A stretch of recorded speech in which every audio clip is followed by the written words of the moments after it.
Hello and welcome to something rather special. Last week I was invited to come to London by Creative Assembly, and we were allowed to play a couple hours of a LIU BEI campaign in Total War Three Kingdoms. This is a Romance of the Three Kingdoms campaign, so it is single entity generals and all the romance stuff is included essentially. As you can see, I immediately upped the difficulty to Legendary, although I did find out that that didn't actually change the difficulty at all. Basically, the way the build was made is that no matter what difficulty you chose, it was always going to be normal. So you can see here, LIU BEI, we're playing as the man himself. We start with no territory. This is a unique starting position to LIU BEI himself. Forgive my pronunciation, by the way, I will mention that immediately. I will be messing up certain words for sure. LIU BEI has no territory. He's the only lord in the game, or the only starting position in the game, to have no territory, which I thought was very interesting, that we were allowed to play as him specifically. As you can see, I'm looking over all the kinds of different effects and things that he has. He's got different stats, his age, all those kinds of things. He looks quite old for a 29-year-old, but that's besides the point. Our first battle is against a Yellow Turban Rebellion. I will mention now, though, that while I'm talking, I will not necessarily be talking about what's happening in the background. I'll try and, keep it somewhat relevant, but mostly I just want to explain my experience. I want to talk about my experiences. I want to explain all the small things that I learned about the game, essentially.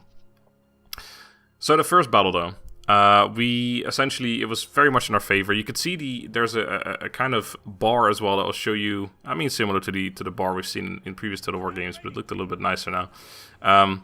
Telling us exactly how well it thinks we're going to do.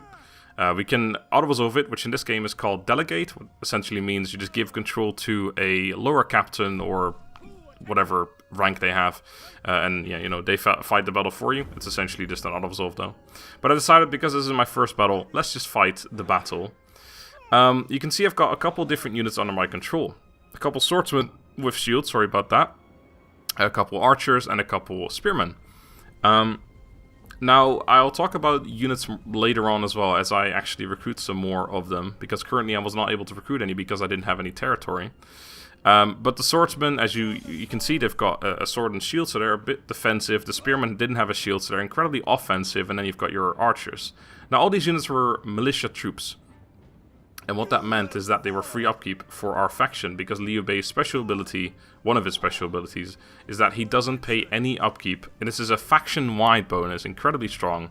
What Dogbert told me, the community manager, is basically you play them as the aide. Anyway, so militia units don't cost any upkeep as long as LIU BEI is your faction leader, faction heir, or minister, I think it is called. Every lord has a kind of rule like this. It says basically if they are faction leader, heir, or minister, I think prime minister, I think it is, then they get this huge bonus. We'll look more at those in a minute, but I thought this one, as LIU BEI, is incredibly strong. Having free upkeep for all your militia units, of course it means that you're playing with trash tier units essentially the entirety of the game, as long as you want to make use of that ability. But it's incredibly strong. If you were to die, though, of course, that ability would go away, and all of a sudden you're paying a ton of upkeep for all your units, which is a pretty big deal. Now, we won our first battle. We lost 4 men actually in that battle, which is pretty good. And then we fight the second battle. This is against the remnants of the battle, or of the army that we just fought, and the garrison of Dong comes in as well, which is the mine that we are supposed to take. I decided to auto-resolve this one because I had several more battles that I was going to play, or I had time to play several more battles. Anyway, I figured let's get a move on, do an auto-resolve. Lost 86 men there. Enemy lost most of their stuff. There's a few men remaining in Dong town, which is an iron mine. I think I already mentioned that twice now. Unfortunately, couldn't quite reach the town after I had killed this army off, though, so I was forced to do it next turn. We get an uncommon talent. Basically means that an enemy captain, he showed so much promise to us that we were like, oh, we should take this guy on. And then you can essentially choose to do that, and you get a different lord or hero that you can then control, which is pretty cool. There's lots of different ways to get those. It's essentially kind of like a man of the hour or something like that. This is the second battle I fought. This was for the Dong town, which is basically a small siege, if you will. We've seen these types of battles in previous Total War games as well. They were not in Warhammer 1 and 2, which was always kind of odd. When you fought a small town battle, you essentially just fought a field battle. In this game, this is just a mine, as I've mentioned several times now. But it's still a defendable mine. It still has only several entrances defended by rocks around, and then, you know, archery towers that actually do something as well. So while it's not a proper siege, which we will see in a minute, it is actually an actual battle that is fought on a siege type map, which I think is good. Now I decided, because of, in this build, this is again a development in progress, it is a preview build essentially. In this build they made your heroes incredibly overpowered, which I kind of prefer they hadn't done, due to, you know, it just kind of makes it less fun. Basically the reason I did it is they don't want you to worry about your lords, they want you to send them in and have them murder everyone for you. However, because they are so incredibly strong, there was actually basically no risk of losing them, so you could essentially win every single battle with just the lords. But then again, it is Zhang Fei and Guan Yu, so fair enough, makes sense that they could win battles on their own anyway, to be fair. But they did say that when the game actually releases, things like that are not going to be essential. Well, I mean, it's going to be possible to some degree, but you can't just send them in and assume they're going to win every single battle for you. What they said, there was an interview that I recorded afterwards as well, which I'll probably release as a separate video. What they essentially said is that your lords in the beginning of the game might be able to take on, I don't know, 1, 2, possibly 3 units by themselves, but that would really be it. Whereas in this, as you can see, you can just sort of send them in and there's no risk of anything happening. Guan Yu even has an ability that insta-kills a general, does 75k damage. Most lords, at least around this level, have... I mean, Guan Yu himself has 57k, and his ability does 75k. That's just an example. And he has a lot of HP for a hero as well, it must be said. So it's kind of interesting. He has an ability that essentially insta-killed any general, or lord, or hero, whatever you want to call him, on the field, which I thought was pretty strong. Sorry, I had a bit of a coughing fit there. So then I won the battle. Now I've got the choice to either occupy, loot and occupy, or sack and withdraw. We've seen these kind of things in previous games as well. But you can see there's different kinds of results from it. For example, you reduce the population, increase the population. Well, you don't increase it, but you decrease it by less or more. Now I don't exactly know what population does yet. I'm not going to pretend that I do. There's many things in this game, in fact, that I don't know what they do. But before we get into those things, here you can see the 100% upkeep, a reduction for militia units faction-wide if this character is your faction leader, faction heir, or Prime Minister. You can see there for him as well, a plus 12% melee attack for Lancer units, and plus 15 armor for all spear units for Guan Yu. So this kind of makes you think that, you know, Guan Yu has got the plus 15 armor for spears, so you want to recruit spears on him. And Zhang Fei has an ability that increases Lancer cavalry, so you want to recruit those. You can also see there's different recruitment, different units you can recruit for different lords. Here you can see quickly the basically the road to becoming emperor.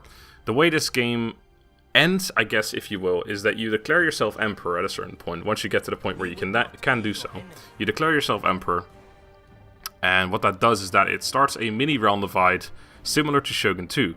It's not the entirety of Japan that you go... the entirety of China that you go up against. However, what essentially happens is that you declare yourself emperor, and then the 2 strongest factions or strongest lords in the game will say, well, hold on a second, actually, I'm the emperor. So what happens is that you go to war with those 2 factions, or those 2 lords and their, faction. Obviously, any allies and things like that as well will get thrown into the mix.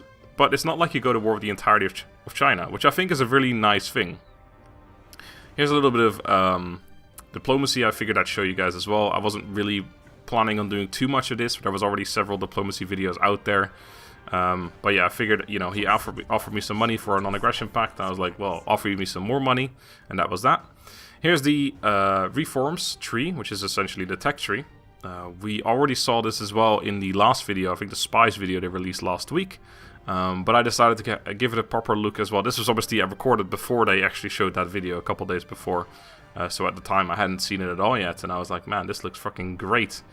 Every faction, I believe, gets the same one as well, unlike, Warhammer 2 or Warhammer 1, where each faction or each lord or whatever you want to call it gets a completely different tree, which I think is nice. I want it to be the same.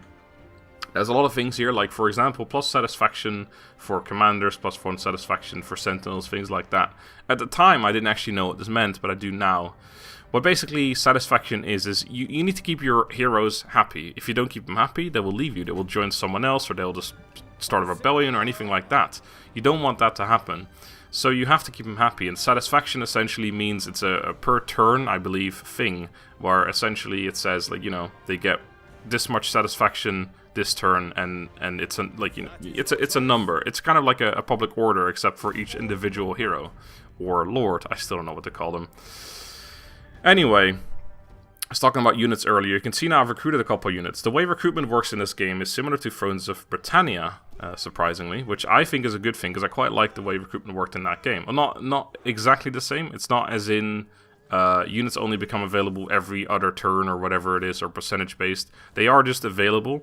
However, recruitment works in the same way as in, if you recruit a unit, it jumps into your army immediately. It's immediately available to use. However, it's going to be at half strength, or it's, you know, it's not full strength anyway. I think it's half strength, but I'm not entirely sure about that. I don't want to make any promises that I can't make true. So yeah, essentially you have a unit that immediately joins you, but it's not full strength. And then over the next couple turns, as long as there's replenishment available, it gets stronger and stronger. So that is essentially how that works, and I think it's a really good thing. Another thing I was discussing before I got interrupted by many other things that happened is that certain leaders, or certain heroes, or certain whatever they call them, have different units available. For example, because Guan Yu is a spear-focused lord or hero, again, I'm just going to call him one of those things from now on, he had several different spear units available that other ones didn't have available at all, which I think is very nice as well. It means that, again, you really want to focus certain units in certain heroes. So Guan Yu, as I said, gets that plus 15 armor for spear units, so you really want to have him be your spear guy. So what you can do is, I could just get rid of those 2 archers that he's got and give him more spears, and I could put the archers in perhaps a different contingent, like LIU BEI's contingent, for example, because he doesn't have any specific bonuses for any units, so let's just give him the archers, for example. The same goes for Zhang Fei. He's got the cavalry bonus for specifically Lancer cavalry, so you want to give him more Lancers and then have him, you know, make more use of that. I think that's a really nice thing. The only thing that I asked it and you can't do it is switching units between the contingents. I cannot give, for example, the 2 archers that Guan Yu has, I cannot just say switch those around with LIU BEI's swordsman. It's not possible. You have to replace the unit or just dismiss it and then recruit a new one. There is, however, a very simple replacement button, which essentially just gives you the option to replace instantly. I think it's just an easier way to, rather than just dismissing and recruiting, but either way, it's nice that they added things like that as well. So what you do is you just, you know, you want to have each contingent be specific to something, or at least based on the strengths and weaknesses of your lords. Now, the one thing, of course, that you need to keep in mind when you do things like that is, for example, let's say I gave Guan Yu 6 spear units, and I was like, okay, that's enough infantry. I think his infantry are very strong. Let's just keep it at that, and we have archers and cavalry for the rest of our army. If Guan Yu gets very unhappy with us, and at some point he decides, you know what, I don't want to be a part of this faction anymore, you lose your 6 spear units, and all of a sudden you're out of infantry, or melee infantry. You just don't have anything to protect your other units. So you got to keep things like that in mind, for sure. It's very... I don't know, it's very nice, I think. Another thing I noticed, which was very cool as well, is that, for example, the different units that I saw for Guan Yu, he had the spear units he currently has, are super aggressive spear units, but he also had a couple of spear units available that had essentially no attack. If they hit you, it would be like a feather falling on your head.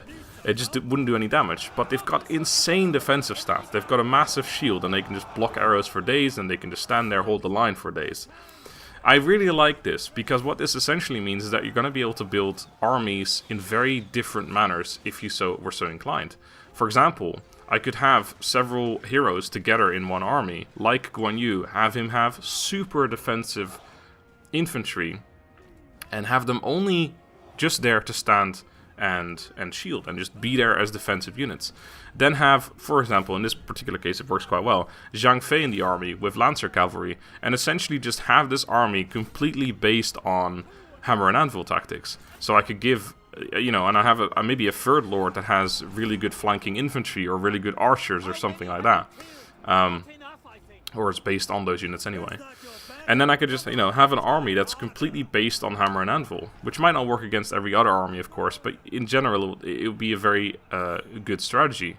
But I might also have a different lord who has something completely differently, maybe based on aggressive sword units. I don't know, two-handed swords, or I don't know what's available yet. I haven't seen all of it, of course, but the thing that I just like is the fact that you can have these armies that are simply based on a specific thing that you want to do, like hammer and anvil. And I don't know, I really love that. It doesn't even have to be necessarily have to be those units, but because Guan Yu has them available, I think that's just such a cool thing, because no other lord, or there's probably other lords that have them available too, but I didn't see them for Liu Bei or for Zhang Fei. So it's Guan Yu that has those units available. Each lord, I believe, does have specific units to them. You can see that when I started the campaign as well, it said faction unique or lord unique units or things like that. Of course, they have their own unique abilities, but also unique units. Anyway, so I think that's just very cool. I keep blabbering on about the same thing, but I think it's worth mentioning. I really like that. So far, I mean, just to wrap this kind of up, because I am getting towards the end of this video, my experiences were really good. Again, it was a pre-release build. Obviously, it's development in progress, like I mentioned before, so it's not all perfect yet.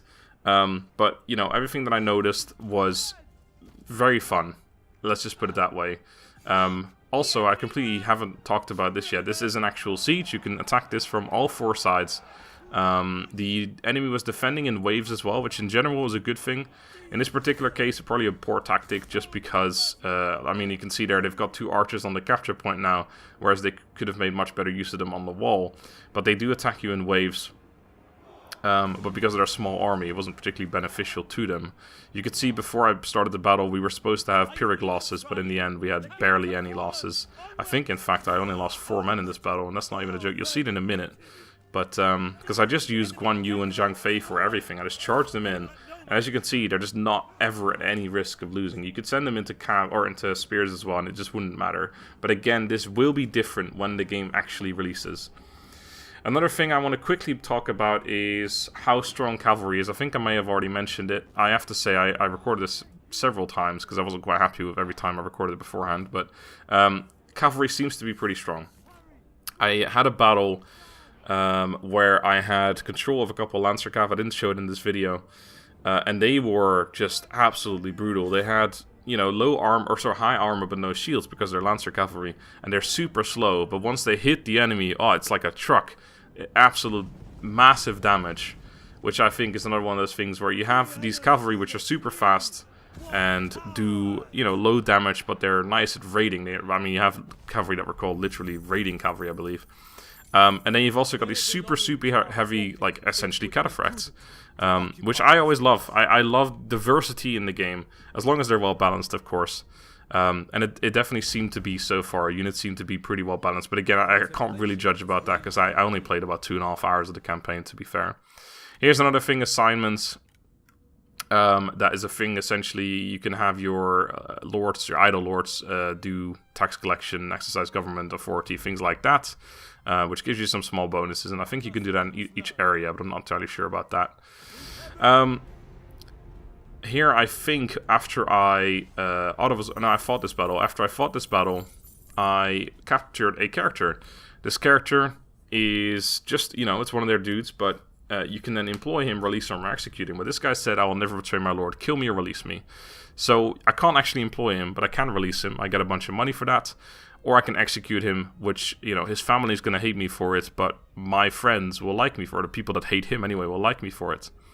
So, it's a lot of different things. I absolutely fucking love the game so far. I am super excited for when I get to properly Let's Play it on my channel. I'll be doing all kinds of videos on the game. I'm definitely going to be doing clan overviews, or whatever they're going to be called. Lord overviews in this one, no idea. But yeah, we're coming to the end of the video now. I was only allowed to do 20 minutes of footage, and I've almost reached that, so... Thank you very much for watching. I hope you guys very much enjoyed this video as much as I have playing the game. And stay tuned for the actual game coming to my channel. Game releases on the 7th of March. I will probably get early access. Can't promise anything, but I would imagine so. I'm excited. Let me know what you guys think. And yeah, I'll wrap it up here. Thank you for watching. Hope you enjoyed. Until next time, have a good day and goodbye.